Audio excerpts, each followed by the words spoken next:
Bismillahirrahmanirrahim. Assalamualaikum warahmatullahi wabarakatuh. Sampurasun, wilujeng tepang para siswa kalih sepuh sadayana, wilujeng tepang dina pangajaran virtual basa Sunda. Mudah-mudahan urang sadayana aya dina kayan sehat walafiat, kalayan aya dina panangtayungan Allah Subhanahu wa Ta'ala. Para siswa kalih sepuh sadayana, simkuring ngawakilan ti MGMP Basa Sunda Kabupaten Garut gawe bareng sareng Dinas Pendidikan Kabupaten Garut seja ngayakeun pangajaran virtual basa Sunda mangrupi upaya dina narekahan suasana atanapi situasi pandemi ayeuna. Nanging mudah-mudahan urang masih keneh tiasa ngalaksanakeun pangajaran sok sanaos henteu tatap muka. Para siswa kalih sepuh sadayana, dina kesempatan ieu bade ngabahas ngeunaan materi sajak. Kumaha prak-prakanana sareng kumaha materi anu langsung jentrena, mangga urang sami-sami titenan ibu guru anu bade ngadugikeun ieu materi. Sumangga nyangakeun. Assalamualaikum warahmatullahi wabarakatuh.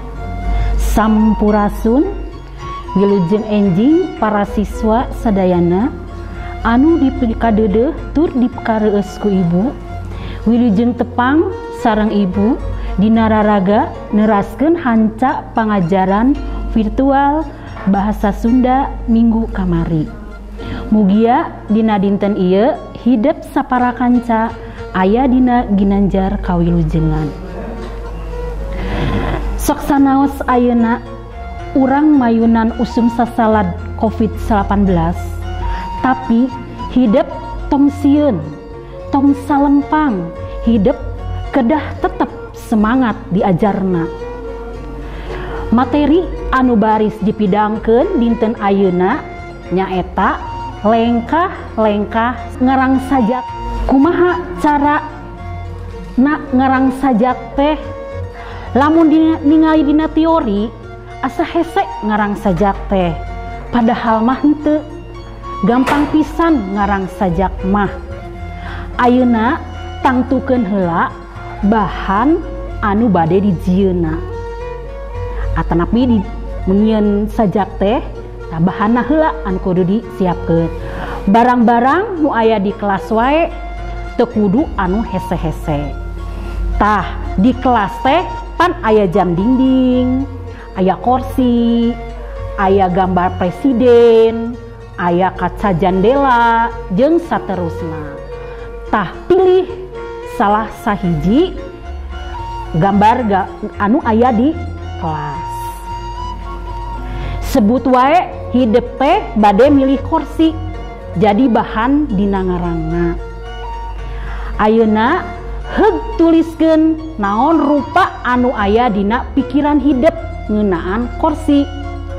Dina wangun kalimah-kalimah we sanggeus ditulis lengkep ngeunaan kursi teh tadi, dina kalimah-kalimah ayeuna cacagan piceun atawa ganti kecap-kecap anu cik anggapan hidep teu pati penting. Ieu gerak contona anggap benang hidep. Kursi teh alus dijieunna tina kai. Kursi nu didiukan ku abdi aya tumbilaan. Atuh ari gek teh bujur meni asa panas jeung renyem. Hayang teuing diuk dina kursi jok anu hipu. Tapi ketang diajar bari diuk dina kursi hipu mah engke jadi tunduh. Geuning sok katingali dina TV, nu keur rapat sok aya nu narundutan. Da meureun kursina hipu. Hayang teuing kuring diuk dina kursi hipu. Kalimah anu bieu diucapkeun ku ibu dicacagan. Kursi Korsi alus tina kai, korsi kuring panas tumbilaan, hayang teuing diuk dina korsi hipu, ngan sieun diajar jadi nundutan, jiga nu rapat narundutan lantaran korsina hipu, hayang teuing diuk dina korsi hipu. Materi anu salajengna urang ngabahas gaya bahasa mijalma atawa personifikasi. Gaya bahasa anu mapandekkeun barang paeh kana barang anu hirup atawa jelema teh disebutna gaya bahasa mijalma. Contoh gaya bahasa mijalma misalnya tangkal kalapa gugupai, ngagupai pamayang nuker ngambah sagara, sora suring ngabangingik ngagerihan hate nukingkin. Contoh kalimah anu kahiji gugupai teh apan pagawean jelema tapi dilarapkeun kana tangkal kalapa anu nyata-nyata barang paeh. Gaya basa lalandian atawa metafora. Gaya basa lalandian nyaeta ungkara anu mapandekkeun barang kana barang deui anu mibanda sifat anu sarua. Contoh gaya basa lalandian. Untung weh kiperna si gegep, lamun lain maneh nama lah duka teuing.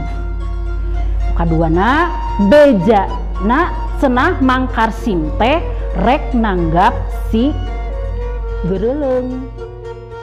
Para siswa anu dipika deudeuh tu dipikareus ku ibu, sakieu materi sajak anu didugikeun dina lawungan dinten ayeuna.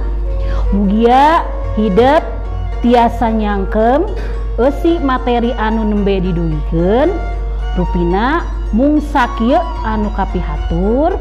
Ibu seja amit mundur amit mungkur wilujeng tepang deui minggu payun dina pangajaran virtual basa Sunda salajengna hurip Sunda.